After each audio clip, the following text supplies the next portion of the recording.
Welcome to Rhinos and Aliens. Nice. Action. Welcome, ladies and gentlemen, Rhinos and Aliens, to Sports from All Angles, the first episode in, I believe, a full year. I hope there are legitimate aliens watching this. I think rhinos would be a stretch, but a man could dream. Well, depending on how you feel about aliens, it might be more likely a rhino's watching. You said welcome rhinos and aliens, so I hope that we have legit rhinos and aliens watching. Well, I know like 4 or 5 people on Facebook that like us are from Africa.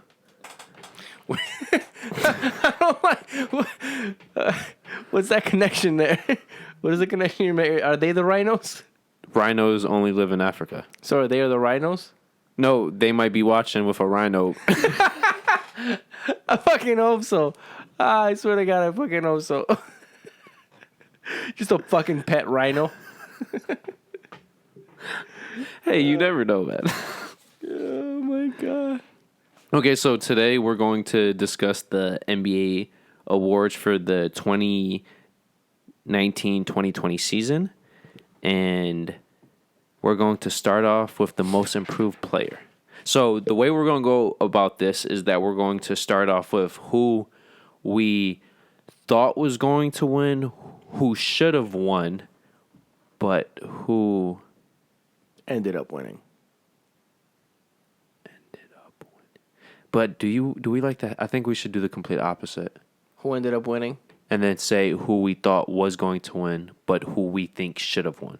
Okay. Okay, so I'm just going to completely cut this out and just redo, okay? Okay. So what we're going to do with each award, we're going to say who ended up winning. We're going to say who we thought was going to win.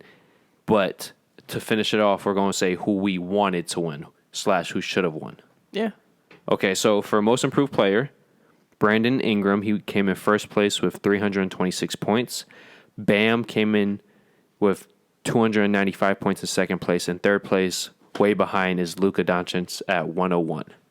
Which is crazy, as we're about to dive deep into it. I would say it's very disrespectful. Yeah, because I was one of those that thought Bam should have been the most improved player, but now I'm looking at it, and I don't even know that he was even... When you look into the stats. Yeah. I mean, maybe I still think it should have been Bam over Ingram, but then now Luka over all of them. Yeah. Okay, so Ingram, to be fair, actually has some impressive stats. For the most, I'm going to do it most recent compared to last year. Points per game, 24.3 compared to 18.3. That's +6. Rebounds per game, 6.3 compared to 5.1, over 1 difference. Assists per game, 4.3 versus 3. That is over 1 once again. And steals per game, he went from a full steal per game compared to 0.54, which is basically half a steal, or he doubled his output of steals. But this is the crazy part. He's only one of 7 players to average 24 plus points per game, 6 plus rebounds per game, 4 plus assists per game, and 1 plus steal per game in the entire NBA when the awards were announced. He went from, okay, this is even crazier. His first 3 seasons combined, he only had 127 3-pointers made. This most recent season, 137. He had 10 more in one season than his first 3 seasons combined. And then I would say this is the biggest improvement because I'm always a big, like, this is what defines a great from a GOAT to me in terms of nitty-gritty details. His first 3 seasons, he averaged 66% from the line. This year, he basically increased it by a full 20% to 85.8. For free throw? Yes, from the line. So he basically went. And that's such an underrated stat. Yeah. Because, when you think about it, free throws are the embodiment of clutch. Oh, yeah. That's usually how you end up at close games. So many times get defined by free throws. How many rants did we go on after dark saying the reason why James Harden gets most of his points in some games is strictly because of the line? He'll only score 30, but 20 of the points came strictly from the line. Yeah. And that's because he averages nearly 90% from the line. Yeah. Who did you think was going to win going in?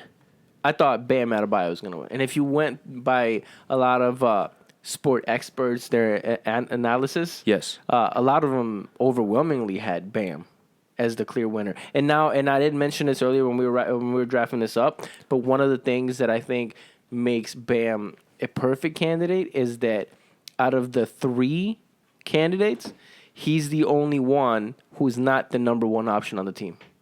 Like, it would make sense why Ingram's numbers.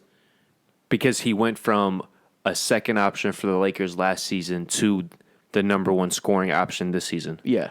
And then Luka was always the number 1 option, but now you have more experience, so maybe that explains why in the same amount of minutes, basically, his numbers have improved. Whereas Bam was the only one that went from not only a bench player, but to a starter, also an all-star, but you're not even the number 1 option. I don't even know if you're the number 2 option on your team. No, I don't think he would be, at least not scoring-wise. No. But to counter-react that, to be fair, Ingram, his minutes per game only increased by 30 seconds, to be fair. Okay. But you're still the number 1 option in terms of, like, who you're looking for to score. That's a valid point, but when you consider how his field goal percentage, which I did not put on here, but it increased, and his shooting percentage from the line increased a full 20%, normally some players crack under the pressure when they get the spotlight. So we have to give him props for it. Oh, yeah. No, absolutely. I just want to look at a quick... Okay, so I'll give my opinion. I honestly, my most improved was completely botched because I thought that it was either Luka or who's the guy from Toronto? What were Ingram's point differentials? It was 6. His field goal attempts went up by 3. And There's your 6. And his shots from the line increased. From the free throw line? Yeah, didn't they increase? They went up 0.3. Yeah, but when you consider 0.3 over how many games, those points add up. Yeah. So, yeah, okay, so, well, I guess that's a valid point then, because he was the number 1 choice. That's why his points went up. So then Bam should still be over Ingram. Yeah, but you think Bam should be who? Siakam. If you look up, we didn't look up his stats, but I know his stats improved massively compared to last year because it went from like 15 or 16 to 26 or something like that. But then, like Ingram, he was also the number 1 option this year. Yeah, but this is my thing. If he did not win last year, I feel he would have got a lot more consideration this year. Yeah, absolutely. Because you could make. I think that's probably the biggest reason why he didn't get it this year, or why he wasn't even considered this year. Yeah. So that's who we thought. Yeah. Now, who do you feel should have won? Bam. Over Luka? Yeah. Because now when I was when like I said once after we started recording and I realized that he was the only one who wasn't a number 1 option.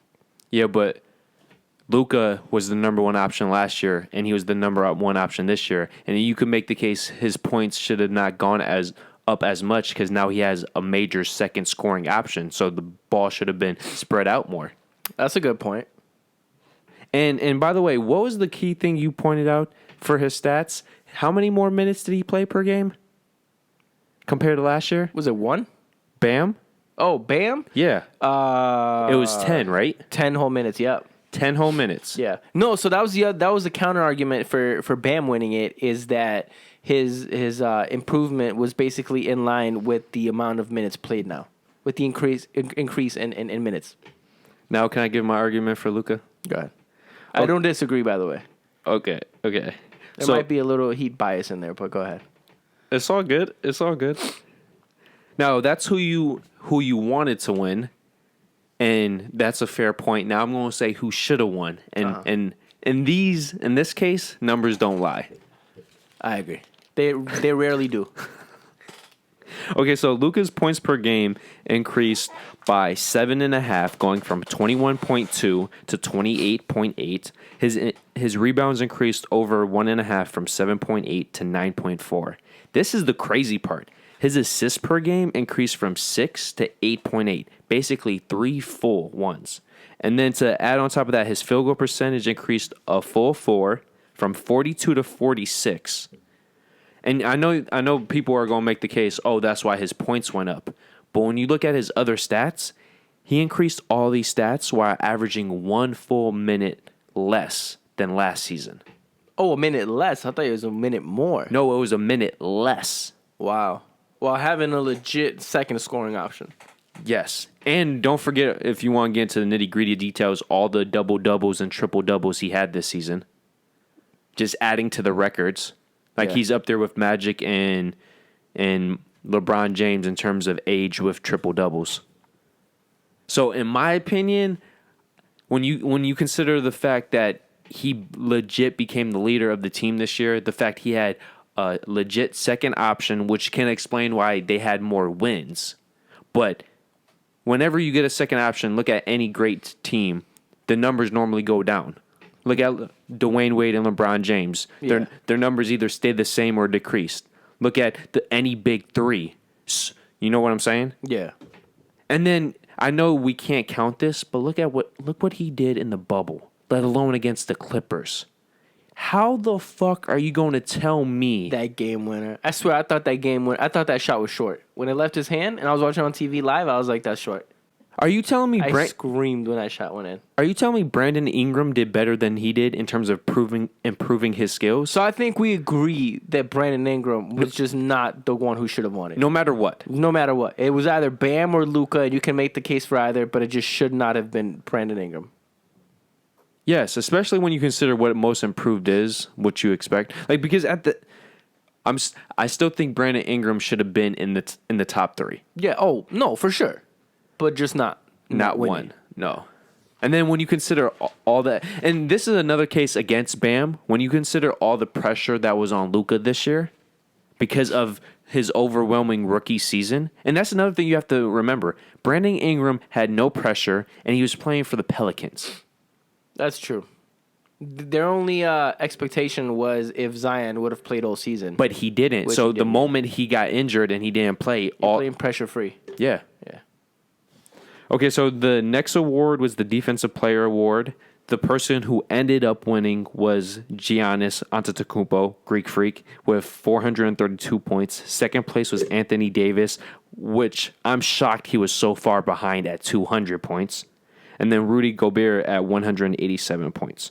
Now, just to point some things out, Greek Freak became the 5th player to win the Defensive Player and an MVP in their careers because he won the MVP last year. He's the 2nd player for the Bucks to win this award. And some of the stats to show why he did win this award, he held his matchups to just 36.5% shooting from the field, which is the lowest percentage among any player, more than 250 players that had at least 300 shots. And then last but not least, the actual stats. He had 11.5 defensive rebounds. He had over 1 steal and over 1 block, making him one of just 6 players in the entire NBA who averaged over a block and a steal per game this season. This is one I'm not mad at. I think he rightfully won this one. I don't know, like you said, if the gap between him and Davis should have been that big in terms of voting. That's the only thing. I don't disagree with him winning. I disagree with the gap. Yeah. No, I agree. Because when you think about it, that means that's more than twice as many points. So that means you don't even think Anthony Davis was in the conversation, which is what I disagree with. Yeah. Especially if you see, I know it's recency bias, but what he's been doing this postseason, you can make the case Anthony Davis has been the better defensive player. Not only that, if you remember, for those who actually watched the entire season, anytime the Defensive Player of the Year award was discussed, it was always those 2 names were the ones that were brought up the most. Which is so surprising why the gap was so large then. Exactly. Yeah. It's like, if we'll get into that later, but the LeBron and Giannis, I don't know exactly before I look at it how big the gap was, but I hope it wasn't a big gap because all year it was basically neck and neck. And you could make the case if it wasn't for the pandemic, LeBron would have won because many people forget this. But right before the pandemic, Giannis went down with a knee injury. So if he did not play half of the final, how many games was it, 16 or something? Did he miss that many? I thought he only missed like 3. No. He didn't miss any games because of the pandemic. But if there was no pandemic, he would have missed games. You're right. So if you miss 8 to 10 games, and don't forget, this is when the Lakers were on a roll. They just beat the Clippers and the Bucks back to back. That might be a huge factor why LeBron maybe ends up winning that award. I would make the case if the way the season was going at that point continued, he would have easily won. Yeah. Because that was just when he was gaining momentum. Yeah. I thought Greek Freak was going to win, and I think he deserved the win. I don't think that's not disputable. Yeah. Especially, and this is what I wanted to point out. You could make the case he deserved it more than Anthony Davis because maybe Brook Lopez is his only other defensive helper in terms of the paint. When you have Anthony Davis, he has who this year? LeBron, Dwight Howard, and McGee, Rondo. Yeah. No, but I'm talking about specifically the paint. He had Dwight Howard, who has been balling, and then McGee, who at least on the defensive end has been as good as Dwight Howard. So he's had backup. So okay, if somebody got past Anthony Davis, you could rely on one or two of those players. Yeah. With Greek Freak, you might be able to rely on Brook Lopez. So he definitely was a bigger impact for the team. Even though the Bucks as a team were one of the best defensive teams. But that might be a lot to do with schedule. And also just Giannis, how dominant he was. Yes. Okay. And mind you, they're drop defense, right? They give up 3, so they force you to have to beat them in the paint. Yeah. And if you've got Giannis there. Okay, so not a lot of argument here, and I think it's gonna be the same for the six man. For them to say, yeah. Yeah. Okay. You could do 6 man. Okay, so 6 man of the year was given to Montrezl Harris For the Clippers. 397 points. Dennis Schroeder got 328 points. So this was a close one. A lot closer than the other ones. And then Lou Williams 127. That one surprised me. That's a pretty significant gap. I think the Lou Williams gap is strictly because he's won it so many times before. There's it's not fuck him. They're not giving him another one. You remember when LeBron won MVP 4 out of 5 years? Yeah. And you could make the case at least one of those years after that he could, the 1 year in Cleveland where he averaged 28, 8, and 8. There's been a couple where he should have won them and that they didn't. But he came in second place because Yeah. I think this is. Is that the one? Is that the one James Harden won? The one James Harden won is the year LeBron averaged 28, 8, and 8. Yes. I still think he should have won that one. Bro, because that was the year that he had Chris Paul, and what were we saying? That Chris Paul was the real MVP of that team. I mean, just look at what he did in the playoffs this year, or the regular season, and then how can you argue otherwise? Bro, I agree. Anyways, so by the way, we're going to get into something that when we get to the MVP, what MVP represents and why we're saying what we're saying. Yeah. Okay, so Montrezl Harris, 18.6 points. 18.6 points. Wow, that's fucking... All right, 7.1 rebounds and 1.4 block shots. 1.14. 1.14 block shots in 27.8 minutes? Yes. Yeah. This marks the 3rd consecutive season and the 5th time in 7 years that a member of the Clippers... have won this award. Wow. Think about that shit. So what does that mean? Are they just this deep every year? They've just always had a deep team then. Well, I know 1 year Crawford won. 2 years Lou Williams won. That's 4 right there. I don't know the 5th year. It might have been Crawford again. Because I saw this on ESPN and they showed it. And I guess when you've got either Crawford or Lou Williams on your team, 5 years in a row. Yeah. It's pretty easy. Because and you have them coming off the bench. And technically, both of those players could have been starters. They just want to eat up on the bench. Yeah. Well, what was it? Lou Williams last year, he broke the record for most points off the bench at 16,000. So you add in this year, he's around 17 and a half or something. Yeah, bro, it was last year. He broke the record for most points off the bench. Yo, he's going to be he might finish his career with 20,000 plus points, and he never started a game. Or did he just... I was about to ask you that. Has he ever been a starter in the NBA? I have to assume he has been.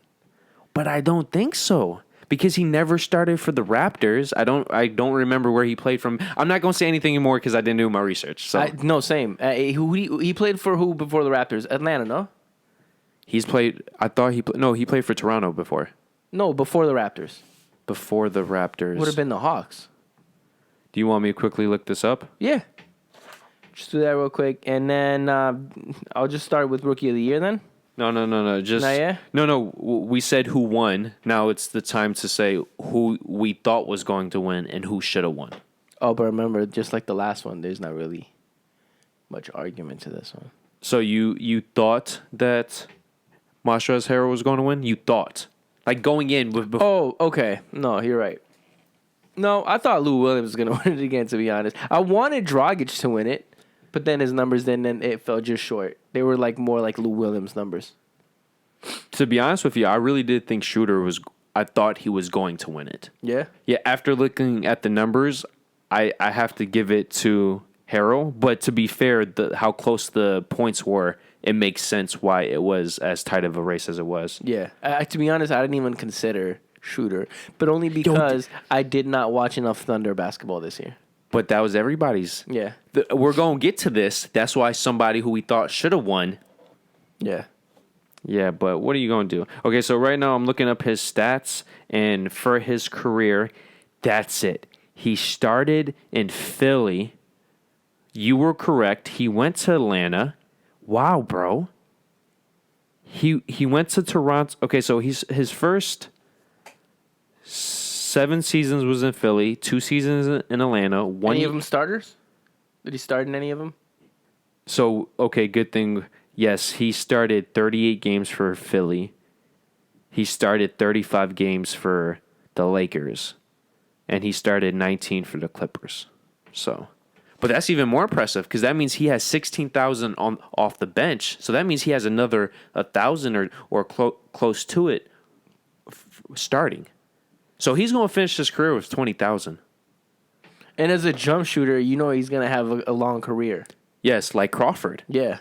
Crawford, if take away his defense, he could still play in the NBA, offensively speaking. Did someone not pick him up? Yeah, the Suns picked him up, right? Yeah, but they only picked him up in the bubble. Oh, okay. So he wasn't playing for the actual regular season. Okay.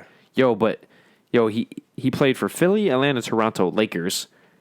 I don't know what that stands for, TOT. Then TOT, what team? I don't know.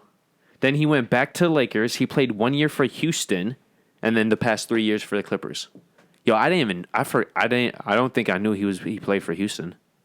I can't recall him playing for Houston. Did he get traded there from the Clippers? Is this after the Clippers? No, Houston is before the Clippers, but after the Lakers. Oh. And yes, I believe he got traded from the Lakers to Houston. Huh. The fuck is TOT? I don't know. I don't know. It doesn't make sense with the way it's. Oh, TOT represents the total games between the Lakers and Houston. Because he would have played. He got traded mid-season or something. Yes. Okay. Gotcha. Yeah. Okay. Oh, and by the way, just so you guys know, he averaged 14.5 points per game for his career, basically being a 6-man, which is beyond impressive. Yeah, considering his last few years, he's averaged more than his career. Oh yeah, bro. Total. The older he gets. Bro, you want to hear his last 3 years? 22.5, 2018. 22.5. There's nobody on the Heat that averages that this year. As starters. Yeah. He's a scoring machine. Yeah. Okay, so now the next topic is Rookie of the Year. Ja Morant. This wasn't even close. This shouldn't have even been a debate. Bro, even though it wasn't close, it should have been an even further gap, in my opinion. Maybe not as big of a gap between him and Kendrick Nunn. You think Kendrick Nunn came even close to Ja Morant? Ja Morant? Yeah. No, not close as in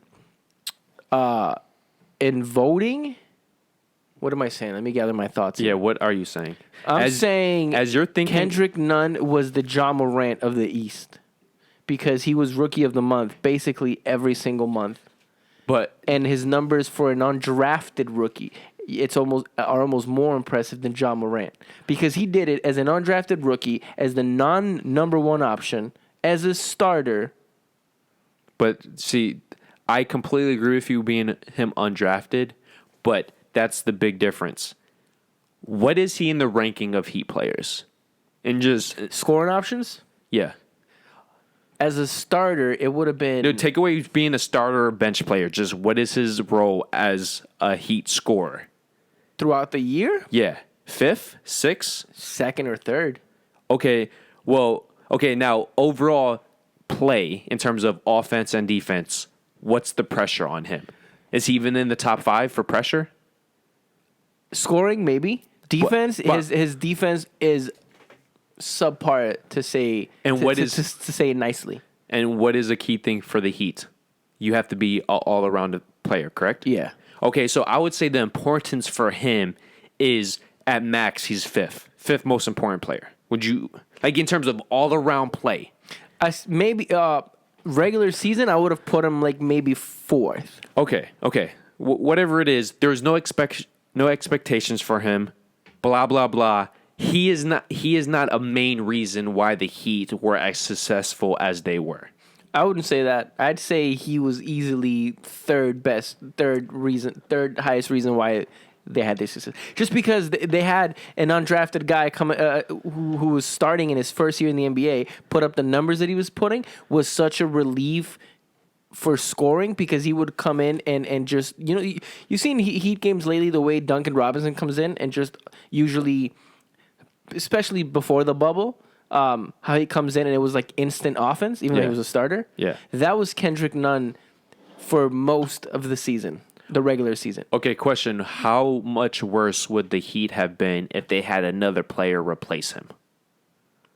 Much worse. So they're not making the playoffs? They make the playoffs, but I don't know. They're not a top 5 seed?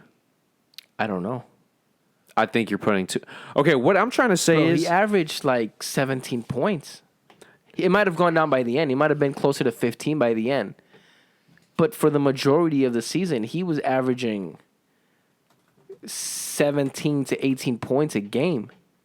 Again, as an undrafted rookie, where you're not the number one option. he averaged 15 points, 3 rebounds, and 3 assists. As the not number one option on a playoff team. I'm not disagreeing with you, but when you look at, did anybody even know? Do you know who the head coach for Memphis is? No. I forgot his name. What were your expectations for Memphis? Was it anywhere? Definitely not a playoff team. Was it even top 10? No. Nah, yeah, I would say 9. Fuck 10. out No, of here. no. You're Top right. 10? No, you're right, because the Trailblazers and the Spurs all underachieved. And they should have been higher. I would make the case. You can make the case they weren't even in the top 12. But then that only makes Kendrick Nunn's reason for being a legitimate candidate even more. No, it's less. No, you're on a playoff team. But, okay, well, first off, nobody had these expectations for the Heat. No, but you still had them as a playoff team. But, bro, you could have made the 8th seed in the East with a losing record, not in the West. Right, but they didn't make it with a losing record.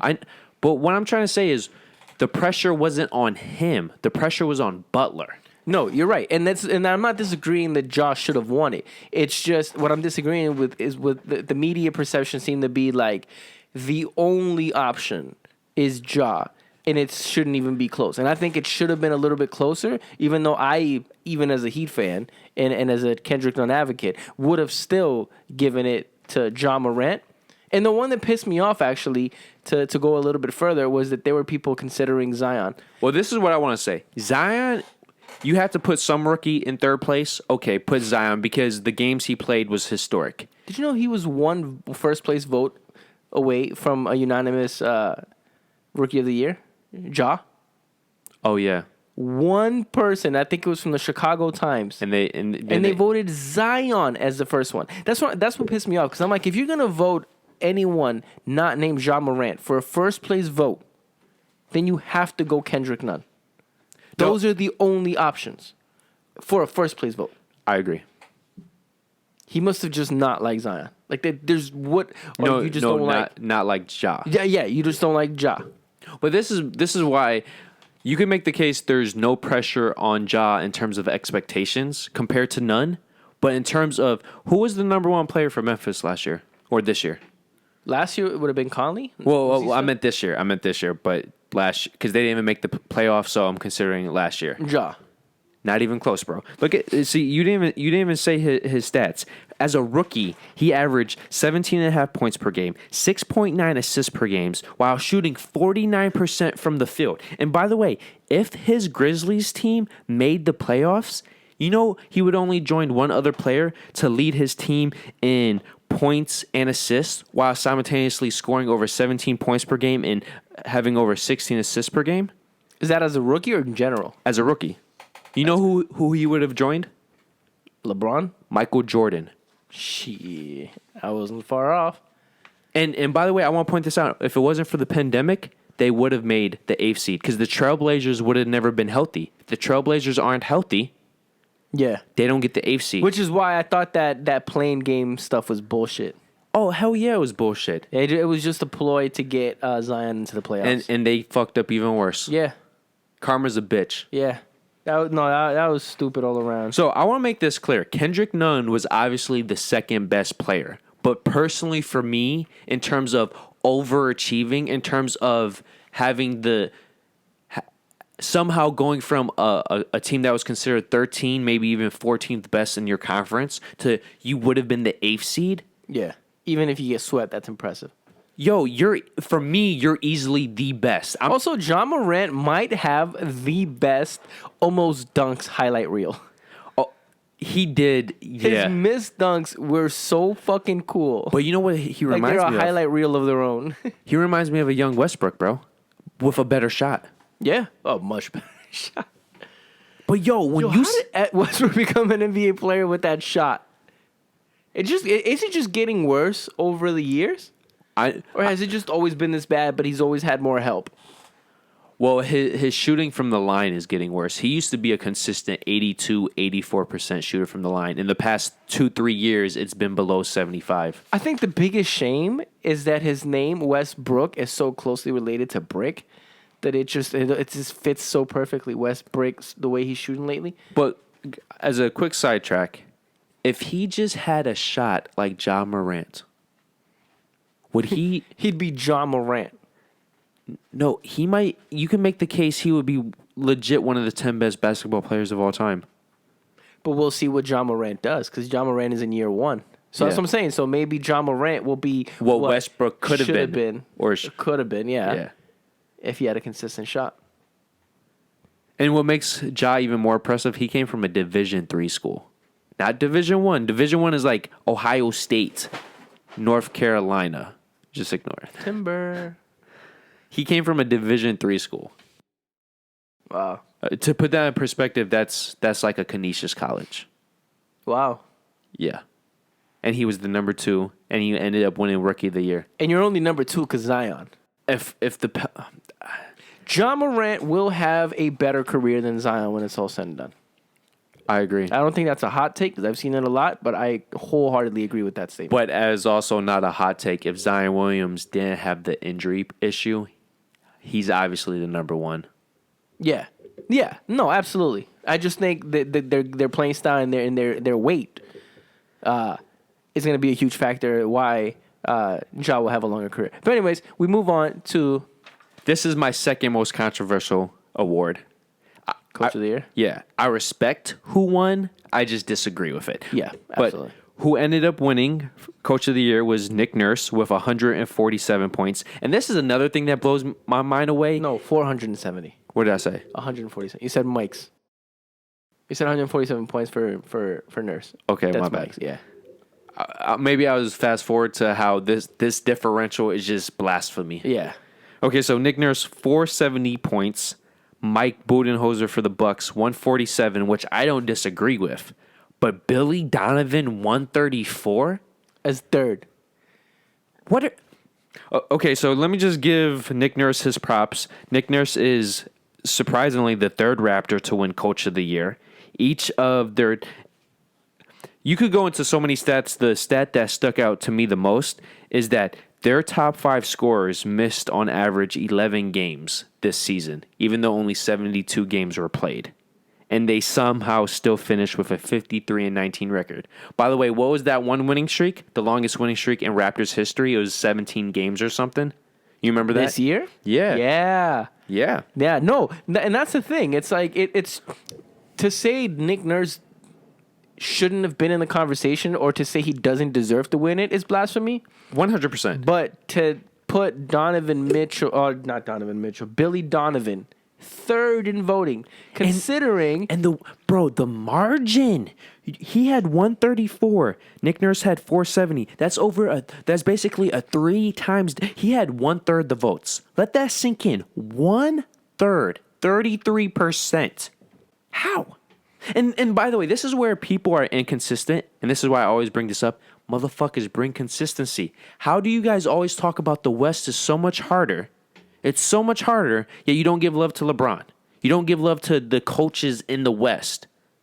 I don't understand that concept. The West is supposedly so much harder. You love the West so much, yet somehow you don't pay attention to what the teams are doing in the Western Conference. Yeah.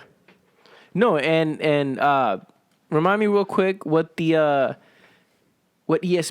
and everybody gave OKC odds for making the postseason before the season started. Out of 100%, it was 0.2%. 0.2. That's 1/5 of 1%. Just to put it into perspective, not only did they make the playoffs, they made the playoffs with the exact same record as the Rockets, who Chris Paul was traded from because they thought he was the problem, when really he was the MVP of that team. As we always said. Yeah. Weren't we fucking...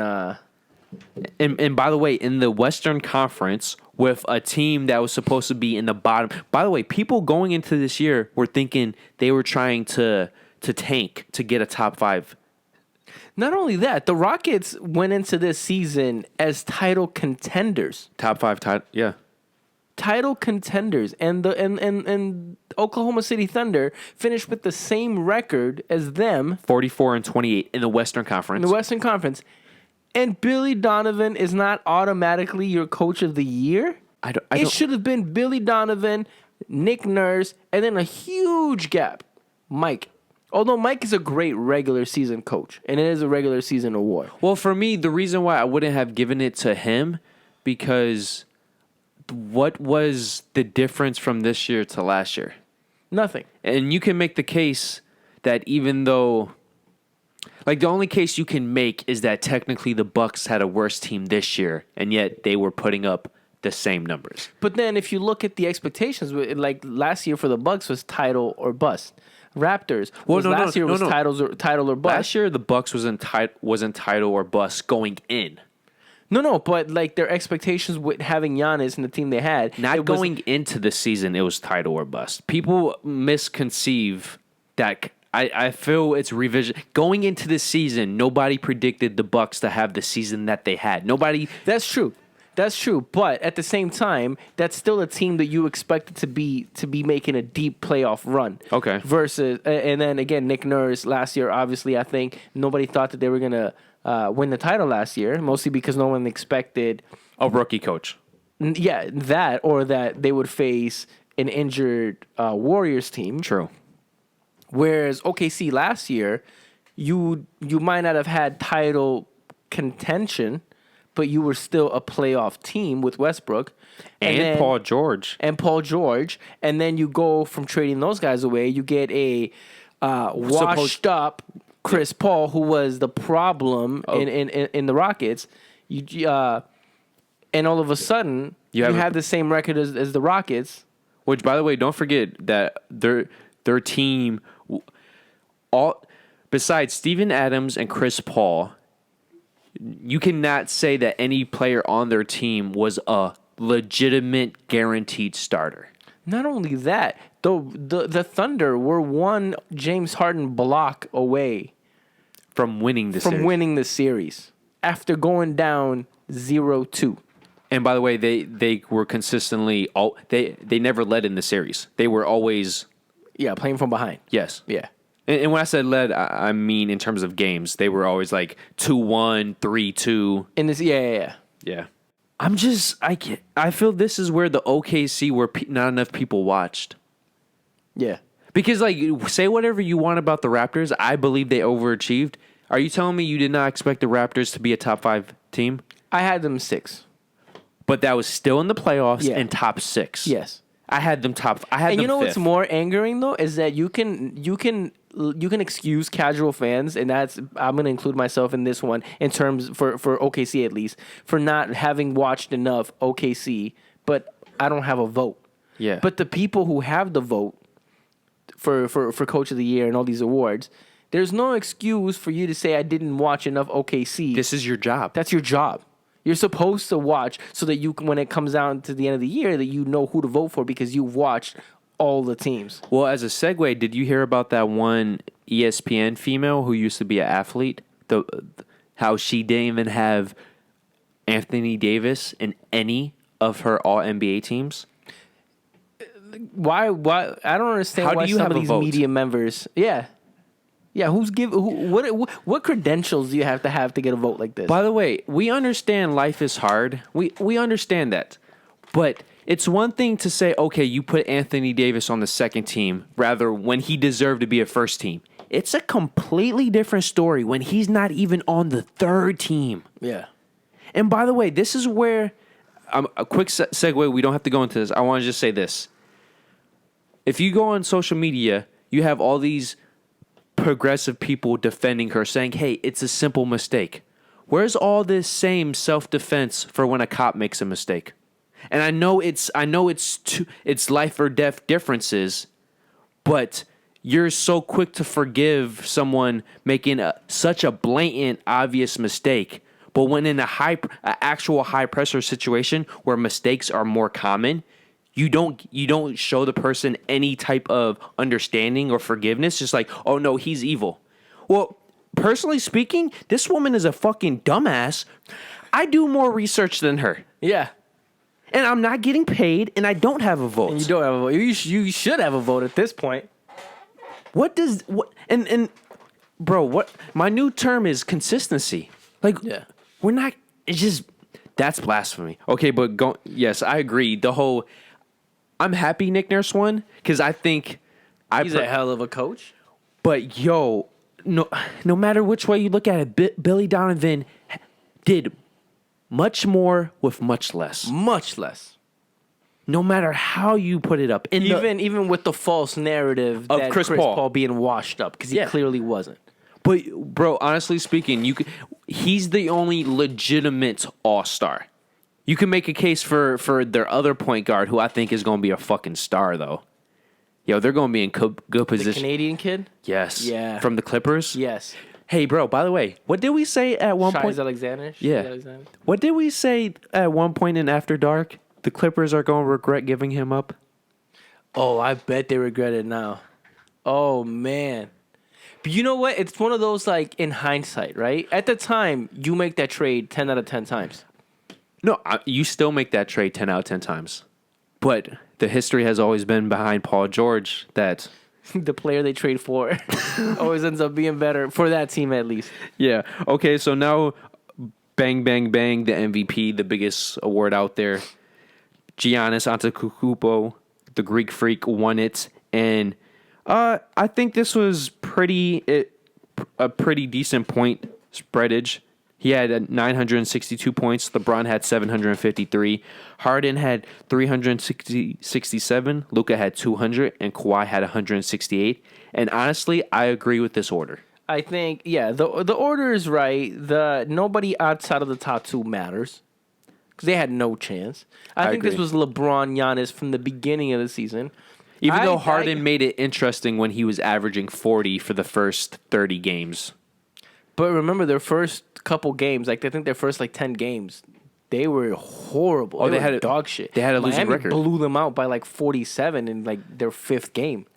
I just said he made it interesting. Yes. No, I'm just saying, because you said he averaged 40. It must have been after the first couple games because his first few were dog shit. Yeah, As a team.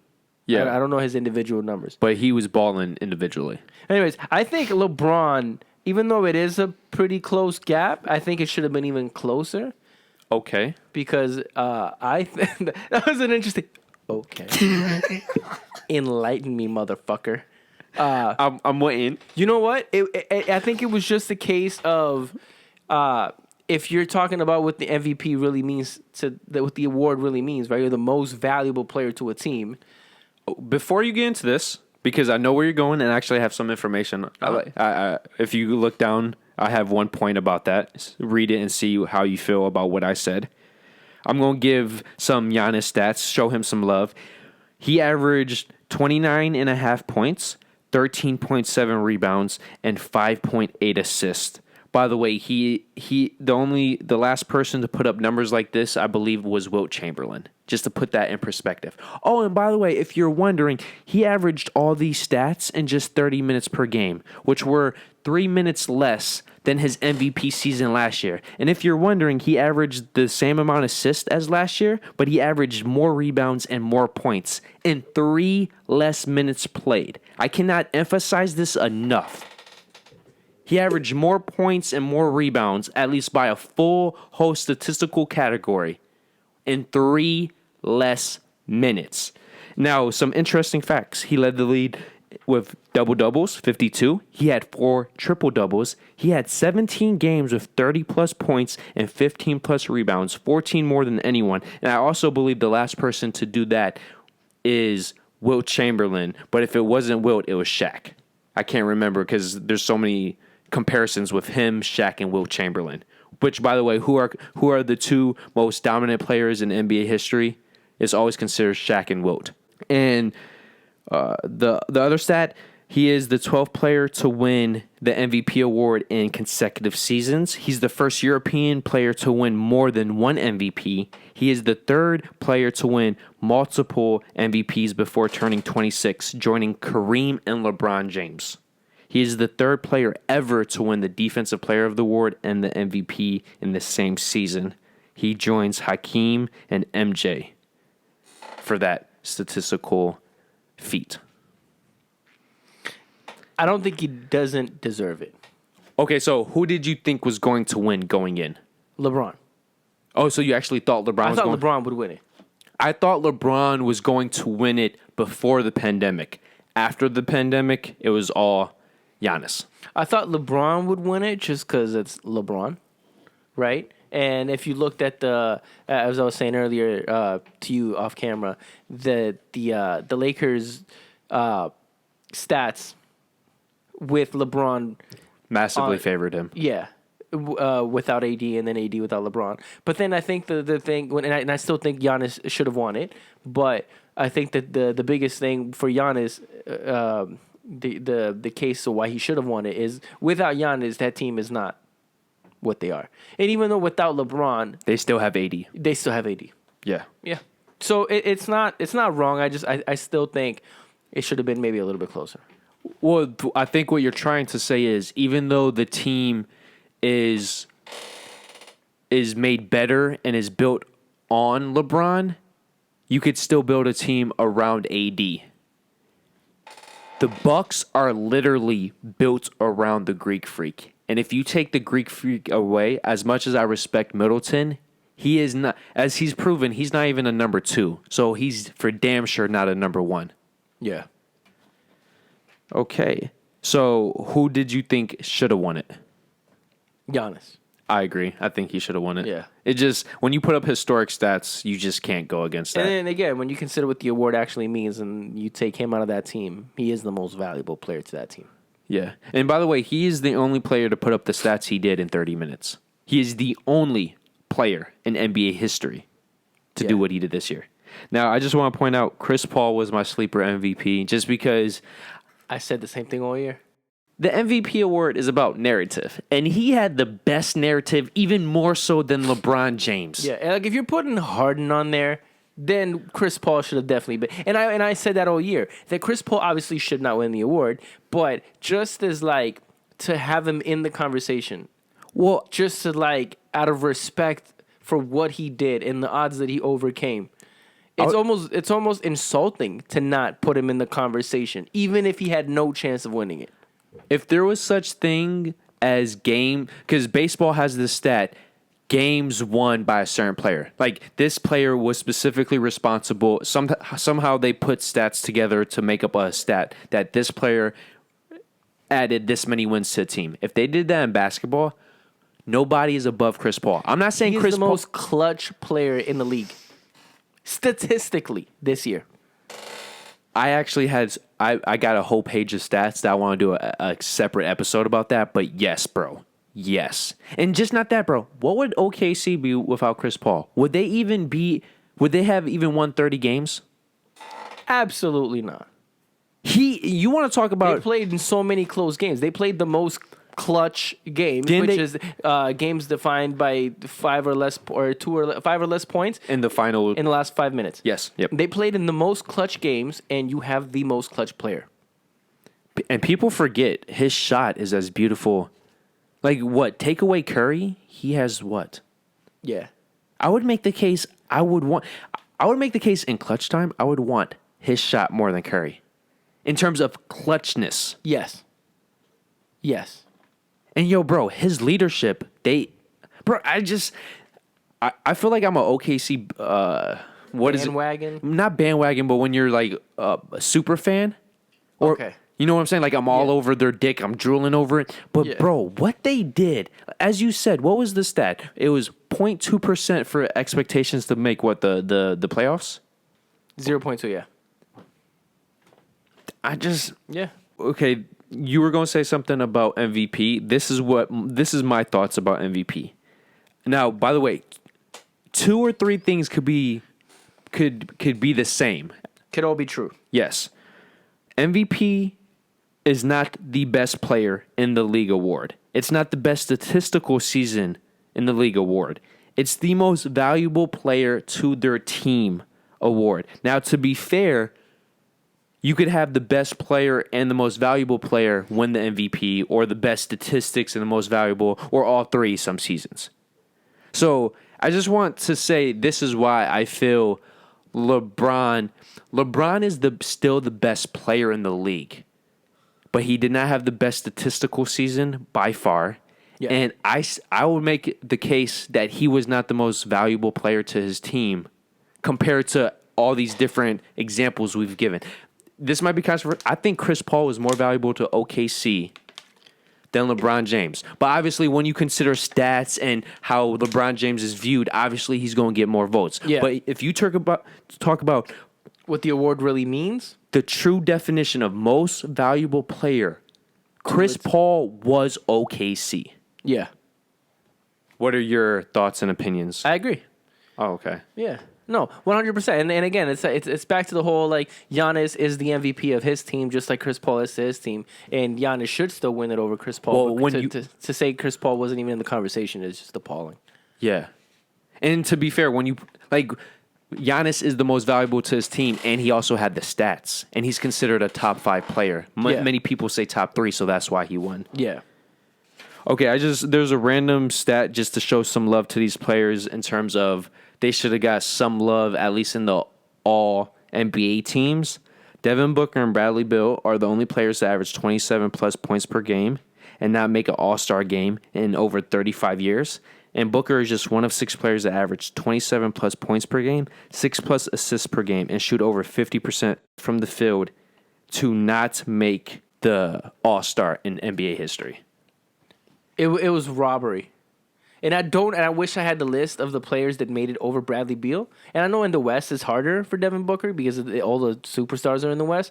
But for Bradley Beal to not make it in the East over some of the players that did make it over, I'm like, what's the white dude, Sabonis from the Pacers? No, from the Jazz.